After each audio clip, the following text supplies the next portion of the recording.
past, which is confined in the history books. But if we look around today, through newspapers, through news channels, through social medias, through policy debates, and even the rising fuel prices, we are very much sure that the conflict has already entered our everyday lives in a subtle yet powerful way. সংঘর্ষ শুধুমাত্র তো সীমান্তে সীমাবদ্ধ নয়। সংঘর্ষ আমাদের সাধারণ মানুষের জীবনে মননে সৃষ্টি করে বিভিন্ন ধরনের অনিশ্চয়তা, অস্থিরতা। From the conflict of Russia and Ukraine to the tensions in the Middle East, from the Indo-Pacific rivalries to the tensions in the border areas of China, the entire world is witnessing a gradual shift towards an instability. And the instability is not only confined to military, rather it is very much social, economic, technological, and of course, psychological. If the LPG fuel price fluctuates continuously, if the petroleum availability becomes uncertain, when the geopolitics directly enters our home, if there are different threats coming from different sides every day in different forms, if cyber attacks increases, when the war enters our system, if the narratives are controlled, then the war enters our mind. So in that complex global situation, the role of India becomes quite significant. If we consider the themes of today's seminar, we can definitely see that India right now is navigating in multidimensional directions.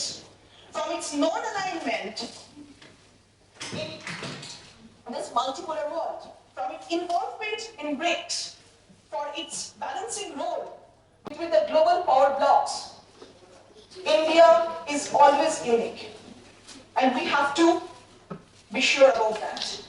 India is continuously trying to upgrade its defense mechanism through across the land, air, sea, cyberspace. And parallelly, simultaneously, in another hand, India is continuously advocating peaceful resolutions. India is representing the voice of global South. What is this?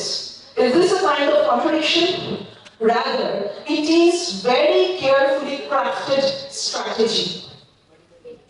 Because if we consider all these things, we can identify that India stands between power and politics and peace. India stands between alignment and autonomy. India stands between acceptance, expectations, and responsibilities.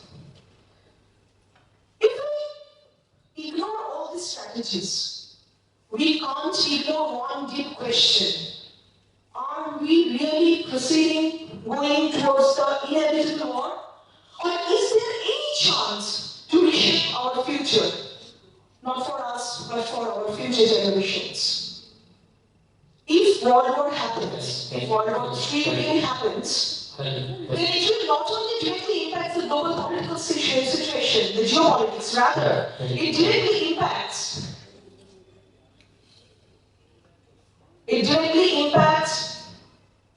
human rights, our environment, our economy, everything.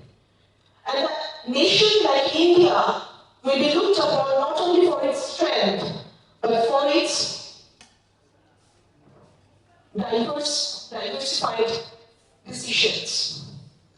So, in this particular context, I invite all of you to be here, to be present here, to be involved in the critical